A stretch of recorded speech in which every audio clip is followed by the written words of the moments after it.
বেনামাজি এত বদের বদ, ও বলে যে নামাজ না পড়লেও ইমান ঠিক আছে।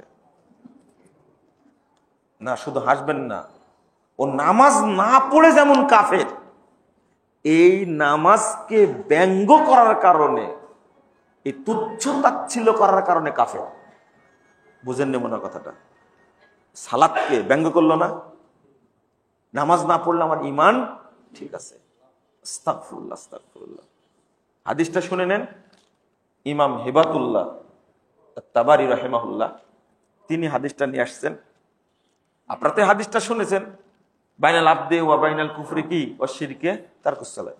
কিন্তু এই হাদিসটা হলো বাইনাল আবদে ওয়াল কুফরি ওয়াল ঈমান আস-সালাত ফামান তারাকা ফাকাদ আশরাকা। এখানে উল্টা বলা আছে। উল্টা মানে কি? জটিল কথা।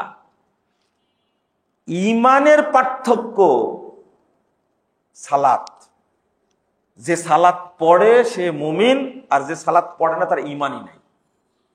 সালাত যে পড়ে না তার কি? সে বেঈমান, সে ঈমান নাই। আর ও ভাষাটা কি বলছে? নামাজ না পড়লেও ঈমান ঠিক আছে। বুঝেননি কথাটা? অথচ রাসূল সাল্লাল্লাহু আলাইহি ওয়াসাল্লাম বলছেন যার সালাত নাই তার কি নাই? ঈমান নাই, সে কাফের, সে কাফের। ফামান তারাকাহা ফাকাদ কাফারা ফামান তারাকাহা ফাকাদ আশরাকা। 1080 নম্বর হাদিস, ইবনু মাজার মধ্যে এসেছে। রাসূল সাল্লাল্লাহু আলাইহি ওয়াসাল্লাম বলছেন যে ব্যক্তি সালাত ছেড়ে দিল সে মুশরিক। সে কি? মুশরিক। তাহলে সালাত যে পড়ে না সে কি? মুশরিক। সালাত যে পড়ে না সে কাফের। সালাত যে পড়ে না সে বেঈমান। এর পরেও আমরা বেনামাজি নিয়ে আলোচনা করি। এত আলোচনা দরকার ছিল না যদি আপনারা একটা কাজ করতেন। নামাজ পড়ে না যে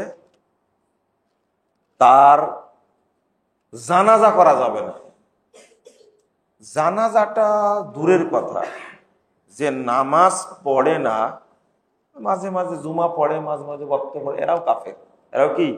কাফের।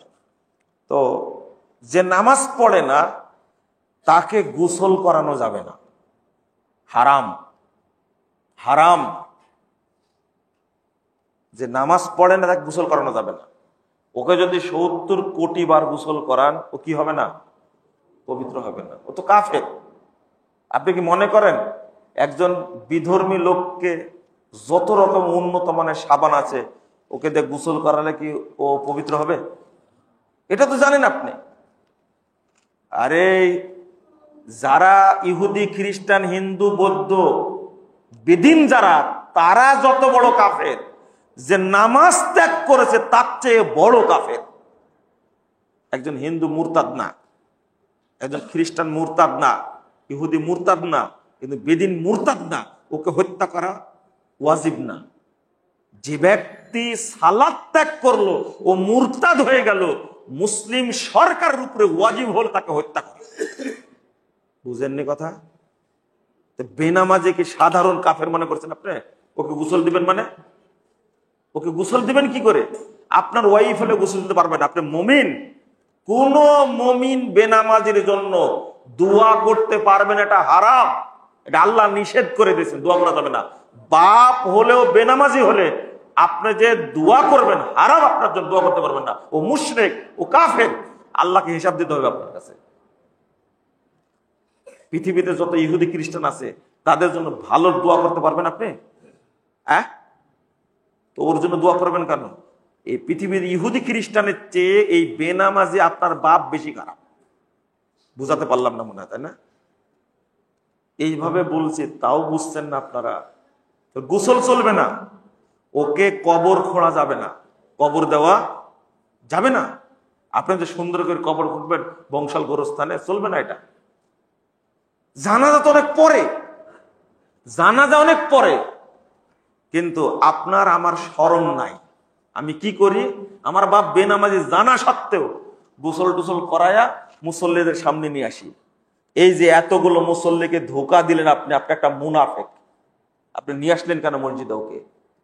আরে আপনার জন্যই তো কাফন পরানো না জায়েজ, গোসল দেওয়া না জায়েজ, কবর খোঁড়া না জায়েজ, আর তাকে আপনি মসজিদে নিয়ে আসলেন কেন? কেন নিয়ে আসলেন? আপনি জানেন না যে আপনার মা নামাজ পড়তো না, আপনার বাপ নামাজ পড়তো না? আপনি জানেন তো, তোকে মুসল্লিদের ধোকা দিলেন কেন? এই ধোকার বিচার আগে হবে আপনার, আপনি নিয়ে আসতে পারবেন না। আরে বুঝাতেই পারছি না আপনাদেরকে।